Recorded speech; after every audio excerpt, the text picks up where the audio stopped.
Hi, this is Sean D'Souza, and you're listening to the 3-Month Vacation Podcast. This podcast isn't some magic trick about how to work less. Instead, it's about how to really enjoy the work that you do and to enjoy your vacation time.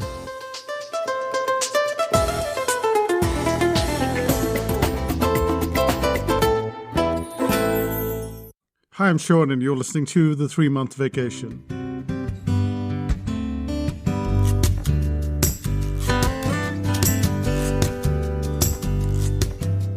In the year 2000, I moved from India to New Zealand, just by myself, and Renuka was to follow later. One of the first things I did when I moved here was to buy a $10 chair. That incredibly stupid decision to buy a cheap plastic chair was to cost me over $3,000 in wages and medical bills over the next few months. Why would anyone buy a cheap chair when it came to buying furniture? Well, I didn't think much about it. I thought, we're going to buy better furniture when we move into our house anyway. Might as well just buy something that will do the job right now and then just give it away. But that decision was obviously a mistake. Because when I got back from home, I found I had an enormous amount of time to spend, and I would rush home and get on chat.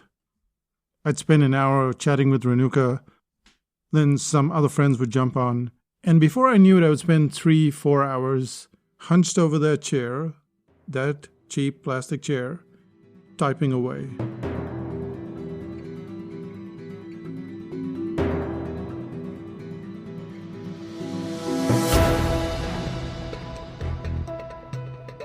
What I didn't realize was that my posture on that plastic chair was terrible.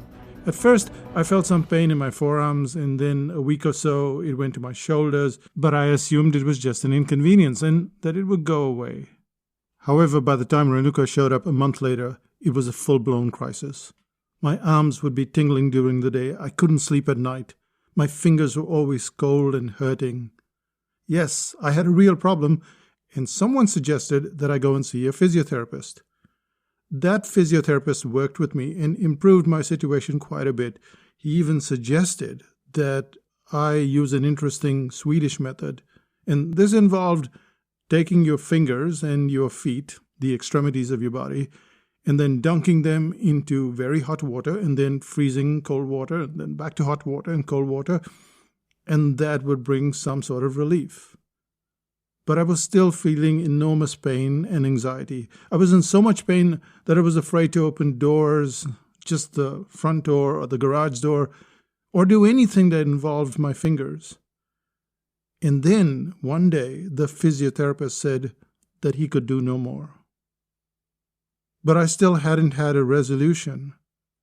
I still hadn't had a result. At which point he suggested that I visit the acupuncturist next door. I had no option, and I'd already spent an enormous amount of money. So I went ahead and made the appointment with the acupuncturist. I'm not sure what she did, but after a single session, I came out completely pain-free. I was so exhilarated because for the first time in several months, I felt absolutely normal again.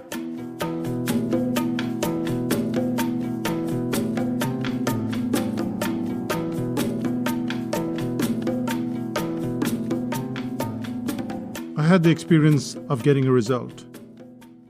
And this is what the podcast is all about.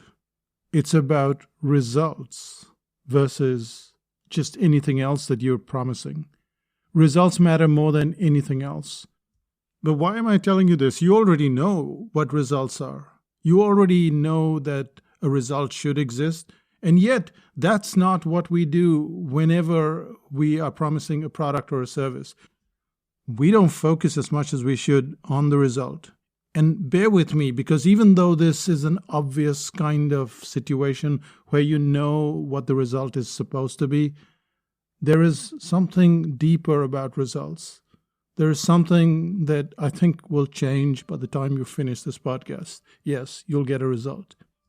Let's start out with the first point, which is, what is that result and why is it important?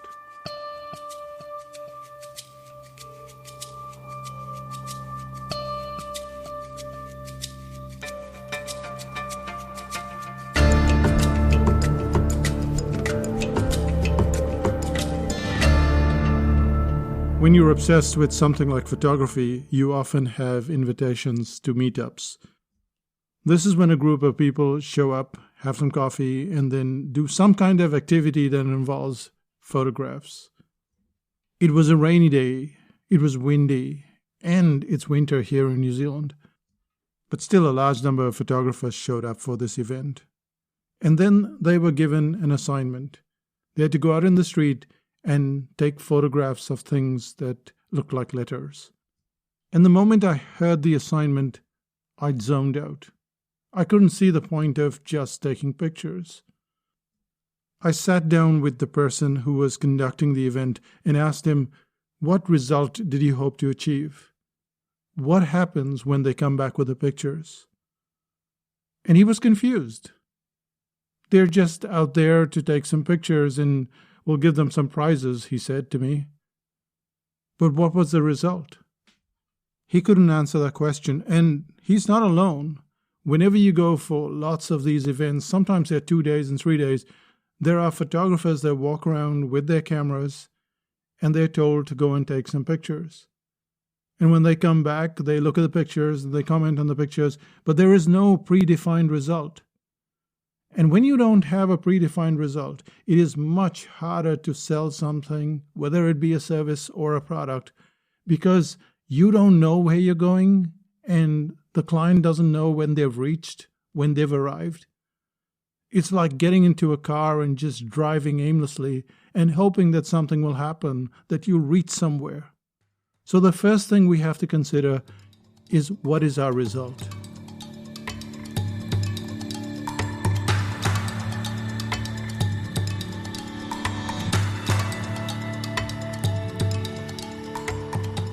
And let me give you an example here. We recently finished the cartooning course, and yes, a new cartooning course has begun this year. But what is the result of the cartooning course? Well, it seems hard to define what could be the result, because when you're learning to draw cartoons, you're learning to draw shapes, there's color, there's contrast, there's character, expressions. How do you define a result when you have all of these elements? You have some sort of syllabus, some sort of journey, but how do you define a result? You define a result by one point. You pick that point. That point could be either something that most of the clients require or want, or something that you've defined as very crucial. In the case of cartooning, we read through a lot of the feedback that came in, a lot of the requests that came in, and one of the things that almost everybody wants to do is to create their own character. They want to draw the character just when they're doodling, but they also want to put it on their blog, in their books, in their presentations, or just to show it off to somebody else. But they want to create their character, and that becomes the result. That becomes the benchmark. We know that we've arrived once everybody has their character and can use that character and then use the expressions for the character and then create color that defines that character. And that's how we know that we've arrived. So when I'm speaking to the clients, when we're doing like a meet and greet, that's exactly what I tell them. I tell them, here's how the course is going to be built. We're going to go through 6 months of cartooning and you're going to have a lot of fun. But you're going to get to your result. You're going to get to your character by December. It's August now. By December, you will have a character and you will be able to use that character on a consistent basis.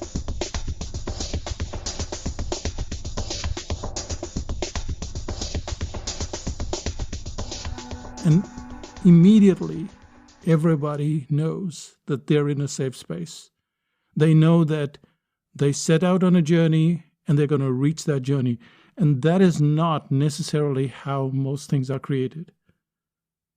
Most things are created in terms of information, especially if you're in a field where you're giving information. People pack books with 200 pages of stories and absolute nonsense because they have to fill a book. But what is the result? Why would you go through a book of 200 pages if 25 pages could solve the problem? Why would you go through a book of 25 pages when just instructions on a postcard would solve the problem. And this is why we have to focus on what is the result. And when you're writing a book, for instance, the end of a chapter can have a result. So if you look at the brain audit and you pick any chapter, the problem, solution, target profile, any chapter randomly, when you finish that chapter, you are able to achieve whatever was in that chapter. It's not just information. There is the concept, there are examples, there is a how-to structure in place so that when you finish that chapter, any random chapter, you get to a result. So if you took a chapter like testimonials, you'd figure out the concept of reverse testimonials, then you would get the 6 questions, you would ask your client those questions, and you'd get like a 800 to 1,000 word testimonial that you don't have right now.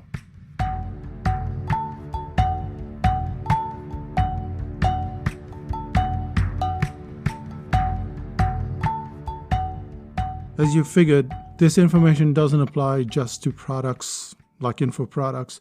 It applies to pretty much anything, whether it's a physical product or a service.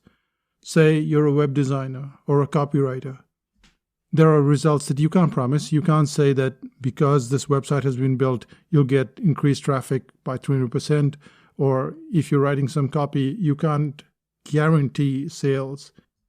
But except for the weirdest clients, many of them are looking for a specific part of your service. So if you break up your service into several parts, like how the brain audit is broken up into different chapters, or the cartooning course is broken up into separate sections, then you will find that clients want one kind of result. Maybe they want something turned around in a week's time, or maybe they want something else. I don't know. But you will find that clients seem to want a specific result.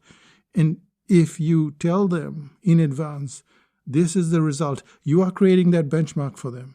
When you create that benchmark, then they go, oh, wait, we have reached that point. You know that you've reached that point. They know that you've reached that point. And now both people are happy. It's like going to the cafe and ordering a coffee and then getting the coffee. And now both parties know that we have a result because we have a hot cup of coffee right in front of us. That's the benchmark. Instead, what we have is all this fluff, which takes us to the second part, which is how to get rid of all of that fluff that confuses the client and confuses you when you're trying to get to the result.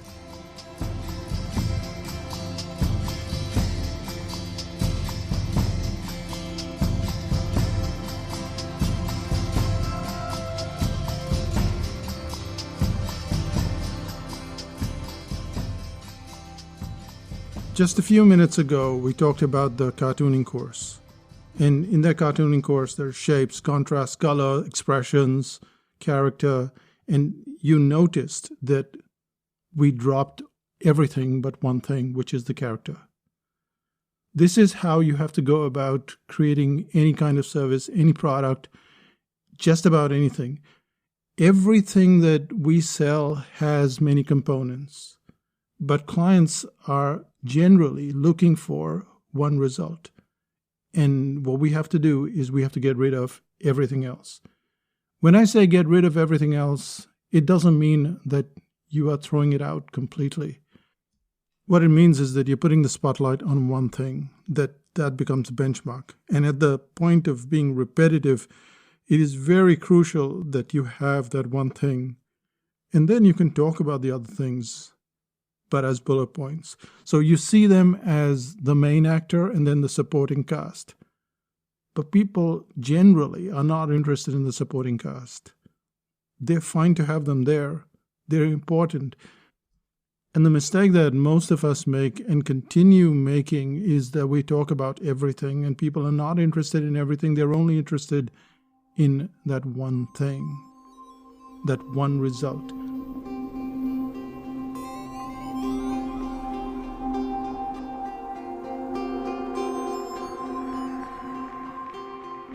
Which means that when you're writing your next chapter, you ask yourself, what will happen at the end of this chapter? When you're creating your next workshop, you can break it up into segments. You can say, what happens at the end of the first segment, the first day, the first 3 hours, Then what happens at the end of the next 3 hours? Then what happens on the next day? Then what happens on the third day? And then what happens on the entire workshop? But all of those are segments, and you're defining that like a journey. We're going from A to B. When we reach B, we will know that we're a B. When we go from B to D, then we know we have reached D. For something that's very big like a course or a book, you might have to define one kind of big result and then all of these mini results as you go along the way, almost like milestones. But if you're just writing an article, you need to know what is the result of that article. If you're having a meet and greet and there's just an event, what is that event about? Is it just to give me more information? Because I can get this information. At this photo event, they talked about stuff that 100,000 videos had already covered on YouTube. It was fine. People came there. They had something to eat. They had something to drink. It was a great evening. But why not define that as the result? That you will get to meet all of these photographers and create a network. What was the result? No, there was no result.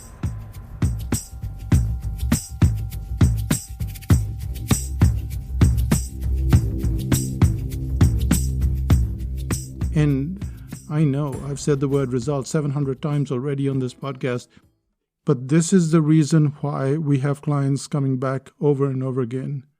Whenever we do a workshop, whenever we do a new course, whenever we put out a new product, we state the result. We say the difference between a psychotactics course and any other course is that we don't give you more information.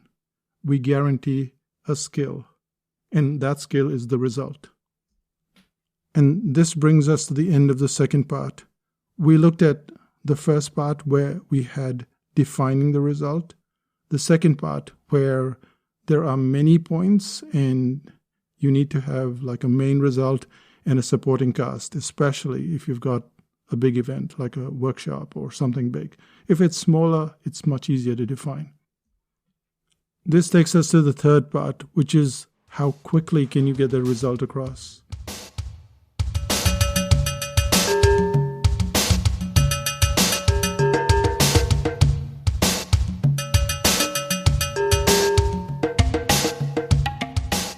Let's say somebody comes to you and they want to learn how to meditate. Now, meditation shouldn't be something that you need to hurry through, but people want to get to that state where they're not thinking about all of the chaos in their head and they want to get to that meditation stage. So how quickly can you promise that result? How much have you polished your system so that they can get to that result rapidly? For the cartooning course, we say that we're going to start in August and then you're going to have the character by December. And that sounds like a very long time, but it's not. Because a lot of the people that start out say that they can't even draw a straight line. For them to have a character in 3 months, which is just 12 weeks from now, that is mind-boggling. That constitutes a very quick result. Whether it's yoga or meditation or writing or drawing or just about anything that you're selling, whether it be a service or a product, there is going to be a very quick result. What clients perceive as rather quick. And then everything else is just tardy. It's just very long and I don't want to wait that long. Yes, we've grown up in a world where we order something and we get that delivery within a few hours or within a few days. But not everything needs to match that pace. If you're delivering a bed, then that result has to be very quick. But if you're writing a book or delivering a website, then people will have an understanding of what is quick and what is slow and what is just not acceptable. And you can be very quick.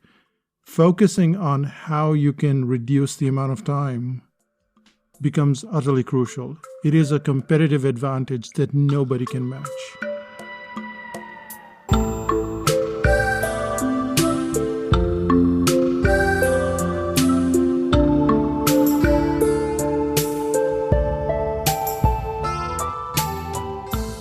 Which of course brings us to the end of this podcast. So what are the 3 things that we covered?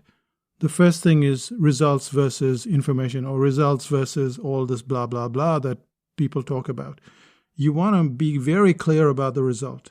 The second thing is that there is a result among all of the other syllabus or chapters or whatever you have, that there are going to be all of these elements, and you can't promise all of them. You have to promise one of them. The one that clients want the most, or the one that you think is the most expensive. That's the hero. The rest is supporting cast. Don't go around promising everything. Promise one thing, and by when you will deliver. And the third thing is to deliver so quickly that it's a competitive advantage, that your clients won't go to anybody else because you deliver faster on that one point than anybody else. So what's the one thing you can do today? Before you start on whatever it is you're doing next, whether it is a consultation with a client, whether you're having an event, whether you're writing a book or a chapter or an article, just about anything, ask yourself, what happens at the end? When they get to the end, what change have you made? And when you have that, you have a very clear direction that is really good for you. And you communicate that to the client and you watch their eyes light up. Because most people just give them information. They tell them about all the things that they're going to do when they build a website. They tell them all the stuff that they're going to do when they write a book. And people don't want that. They just want to know, do you have my cup of coffee? If so, great. And on that note, let's find out what's happening in Psychotactics land.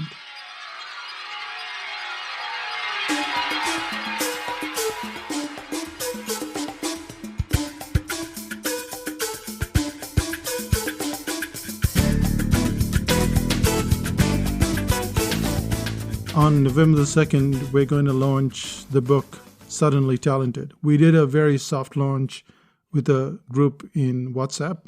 WhatsApp is a really good way to have smaller groups that you can communicate with, by the way. And a lot of them read the book. And if you're someone who's a parent, or you're in charge of helping somebody else get further down the track, if you're in some kind of teaching role, then you might want to read Suddenly Talented. You can go to psychotactics.com/talent and get an early copy before November the 2nd.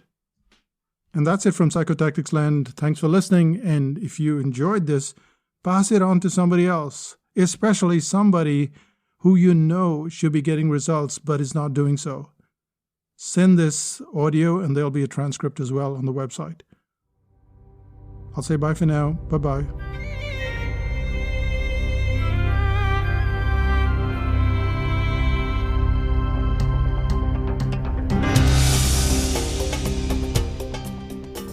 Still listening? When I was about 15 or so, I'd finished school and I wanted to learn to play the guitar. So I bought myself a guitar and I decided to go for guitar classes. The teacher, I still remember his name, Jerry, he was exceptionally good at playing a guitar. And he told me that the most important thing you want to learn when you're playing the guitar is these scales. And here's what you want to practice. So he gave me the scales to practice, and I'd go home and practice, and then come back the next week, and it was more scales, and the third week more scales, and fourth week more scales, the fifth scales. And I went for months like that, just practicing scales and getting faster at them and better at them and never being able to play a single song. Meanwhile, other friends of mine who had joined guitar classes elsewhere, they learned how to play songs. And at the end of several months, maybe a year, I gave up. I hung in there for the longest time, but I had no result defined by the teacher. While they had their result, they could play songs and they could impress all the other girls and they could do all the stuff that you pick up a guitar for, to make yourself happy, but to also get the attention of other people. And I couldn't do any of that, not with the guitar at least. And that was frustrating for me. And right now I'm still thinking of playing that guitar all of these decades later. But you can be sure, if I run into the guitar teacher, I'm going to ask them, what's going to be the result of this session? That's it from me. Bye for now and see you in 5000 BC. Oh, and don't forget, psychotactics.com/talent.